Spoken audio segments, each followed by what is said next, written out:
అందరికీ నమస్కారం. వైఎస్ వివేకానంద గారి హత్య కేసులో అర్జున్ రెడ్డి లాంటి ఒక క్రిమినల్ ని ఇప్పుడు పోలీసులు పట్టుకున్నట్టు కూడా తెలుస్తోంది. సో ఎవరు అర్జున్ రెడ్డి ఒకసారి డిస్కస్ చేసే ప్రయత్నం చేద్దాం. ప్రస్తుతం స్టూడియోలో జర్నలిస్ట్ శేషరావు గారు ఉన్నారు. వెల్కమ్ చెప్దాం. Hello sir. Hello. Yes sir. ఎవరు సార్ ఈ అర్జున్ రెడ్డి? అర్జున్ రెడ్డిని పోలీసులు అయితే అదుపులో తీసుకున్నారు. 41A నోటీస్ ఇచ్చారు కాబట్టి దాదాపుగా పోలీసులు అదుపులో ఉన్నట్టే. పూర్తి స్థాయిలో అఫీషియల్గా తీసుకోకపోయినప్పటికీ 41A నోటీస్ ఇచ్చారు. ఆయన విదేశాల నుంచి తిరిగి వచ్చారు. తిరిగి రాగానే ఆయన్ని పోలీసులు పట్టుకొని 41A నోటీస్ ఇచ్చారు. ఎయిర్పోర్ట్లో ఇచ్చారు. ఓకే. ఈ ఎయిర్పోర్ట్లో ఉండేటువంటి సిబ్బంది ఇచ్చినటువంటి ఎయిర్పోర్ట్ పోలీసు ఇచ్చినటువంటి సమాచారం మేరకు ఆయన్ని గుర్తించి 41A నోటీసులు ఇచ్చారు. యాక్చువల్గా ఈ అర్జున్ రెడ్డి ఎవరు అని అంటే వివేకానంద రెడ్డి గారి మర్డర్ కేసులో ఇటీవల కాలంలో సిబిఐ కోర్టులో కూడా ప్రస్తావన వచ్చింది. అర్జున్ రెడ్డి అలాగే కిరణ్ యాదవ్ వీళ్ళిద్దరి మధ్యలో అర్ధరాత్రి వేళ ఫోన్ సంభాషణ జరిగింది. ఆ సంభాషణకు సంబంధించి విచారణ జరపండి అని చెప్పి సిబిఐ కోర్టు ఆర్డర్ చేసింది. ఎవరిని? సిబిఐని. సిబిఐ కూడా దాని మీద విచారణ చేయబోతుంది. ఎందుకంటే వివేకానంద రెడ్డి గారి మర్డర్ కేసులో మరింత లోతుగా విచారణ చేయాల్సిన అవసరం ఉందని చెప్పి సిబిఐ కూడా డైరెక్ట్గా చెప్పింది. మీ ఆదేశం మేరకు మేము మరింత లోతుగా విచారణ చేస్తామని. అలాగే సునీతారెడ్డి గారు కూడా మరింత దర్యాప్తు లోతుగా చేయాలి, ఇది అసలైనటువంటి నిందితులను గుర్తించి వాళ్ళని శిక్షించాలి అని చెప్పేసి ఆవిడ డిమాండ్ చేస్తున్నారు. ఆవిడ కూడా పిటిషన్ చేశారు.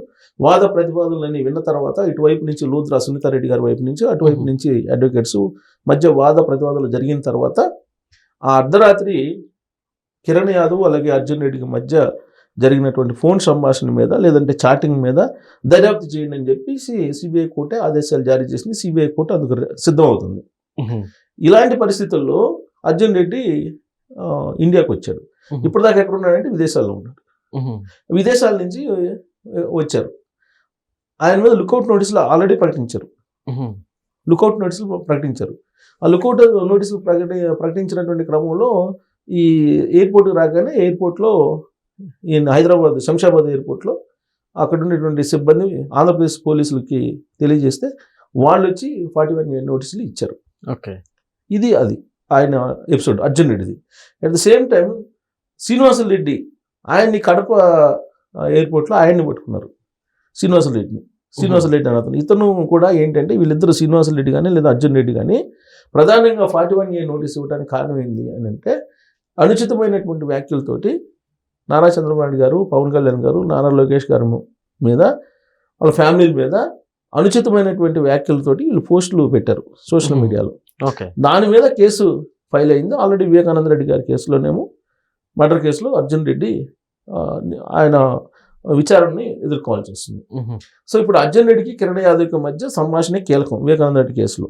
సో ఎవరు ఈ కిరణ్ యాదవ్, ఎవరు ఈ అర్జున్ రెడ్డి అని అంటే మరింత క్లారిటీ ఇవ్వాలంటే అర్జున్ రెడ్డి ఎవరంటే జగన్మోహన్ రెడ్డి గారి బాబాయ్ మనవడు. జగన్మోహన్ రెడ్డి గారికి ఆయన బాబాయిలు ఉన్నారు కదా. ఒక బాబాయ్ వివేకానంద రెడ్డి గారు, ఇంకొక బాబాయ్ వై సుబ్బారెడ్డి గారు, కాకుండా ఇంకా బాబాయిలు ఉంటారు రిలేషన్స్ లో. ఒక బాబాయ్ మనవడు అర్జున్ రెడ్డి. సో కిరణ్ యాదవ్ ఎవరు? కిరణ్ యాదవ్ అంటే వివేకానంద రెడ్డి గారి మర్డర్ కేసులో A2గా ఉన్నటువంటి సునీల్ యాదవ్కి సంబంధించినటువంటి కిరణ్ యాదవ్. సునీల్ యాదవ్ సంబంధించిన brother. Okay. Sunil Yadav. So Sunil Yadav Kiran Yadav ఇద్దరు బ్రదర్స్ కాబట్టి ఈయన A2గా ఉన్నాడు సునీల్ యాదవ్. సో కిరణ్ యాదవ్కి అర్జున్ రెడ్డికి మధ్య అర్ధరాత్రి జరిగినటువంటి సంభాషణ, ఆ సంభాషణలో చాటింగ్ ఏంటంటే వివేక చచ్చిపోయాడు అనేటువంటిది ఒక చాటింగ్ ఏదో ఉందని చెప్పి సిబిఐ వాళ్ళు అనుమానిస్తున్నారు. కోర్టు కూడా అదే అనుమానంతో విచారణ చేయమని చెప్పింది. అసలు ఆ అర్ధరాత్రి నుంచి తెల్లవారి 6 గంటల మధ్యలో ఏం జరిగింది అనేది కనుక సిబిఐ వాళ్ళు విచారణ చేస్తే మొత్తం వివేకానంద రెడ్డి గారి మర్డర్ కేసు బయటకు వచ్చేస్తుంది టోటల్గా. ఎందుకు? ఆ టైంలో ఏం జరిగింది? ఆ రోజున ఫోన్ చేశారు, ఎర్లీ మార్నింగ్ 5 o'clock ఫోన్ చేశారు. ఫోన్ చేస్తే ఫోన్ వచ్చింది అనేటువంటి విషయం జగన్మోహన్ రెడ్డి గారు చెప్పారు. వాళ్ళు మేనిఫెస్టో మీద మీటింగ్లో ఉన్నారు. ఆ మీటింగ్లో నుంచి జగన్మోహన్ రెడ్డి గారు వెళ్ళారు బయటికి. బయటికి వెళ్ళి వచ్చిన తర్వాత బాబాయ్ ఇక లేడు, వివేక బాబాయ్ ఇక లేడు అని చెప్పారు. ఆ తర్వాత వెంటనే గుండెపోటు అని చెప్పేసి స్క్రోలింగ్ వచ్చింది సాక్షిలో. అంతే కదా? ఇది ఎవరు చెప్పారు? అజయ్ కల్లం IAS వాంగ్మూలం ఇచ్చారు. ఆయన ఇచ్చినటువంటి వాంగ్మూలం మేరకు అది జరిగింది. సో ఇప్పుడు తేలాల్సింది ఏంది?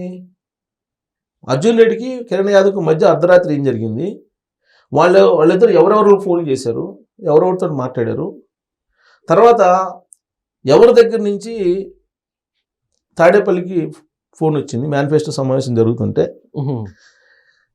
జగన్మోహన్ రెడ్డి గారు బయటికి వెళ్ళి ఎవరితో మాట్లాడారు, సో ఆ తర్వాత గుండెపోటు అని చెప్పి ఎందుకు వేశారు, తెల్లారిన తర్వాత మళ్ళీ గొడ్డలపోటు అని చెప్పేసి ఎలా తేలింది, ఇవన్నీ తేలాల్సి ఉంది. ఆల్రెడీ దస్తగిరి అప్రూవ్డ్గా మారారు, దస్తగిరి మొత్తం చెప్పారు.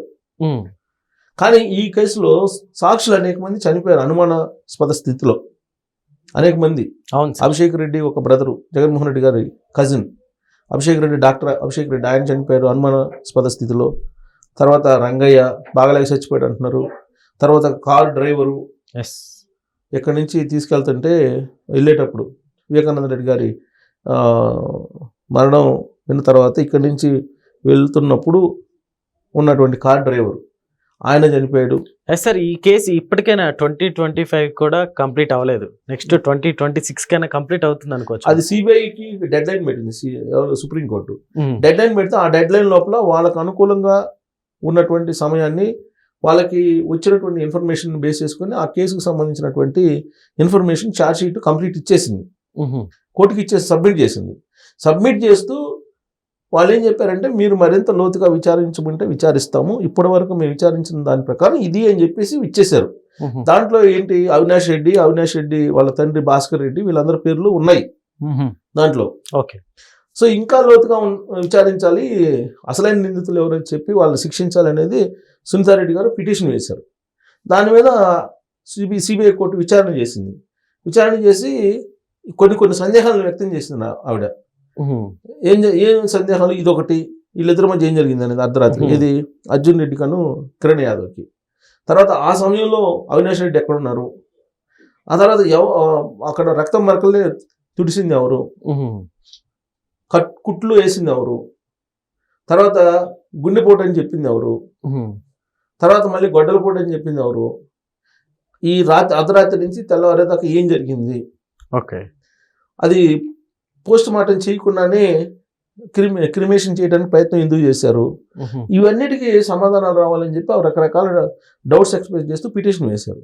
దాని మీద సిబిఐ కోర్టు రియాక్ట్ అయ్యి మళ్ళీ విచారణ చేయమని చెప్పినప్పుడు ఈ అర్జున్ రెడ్డి పేరు వచ్చింది.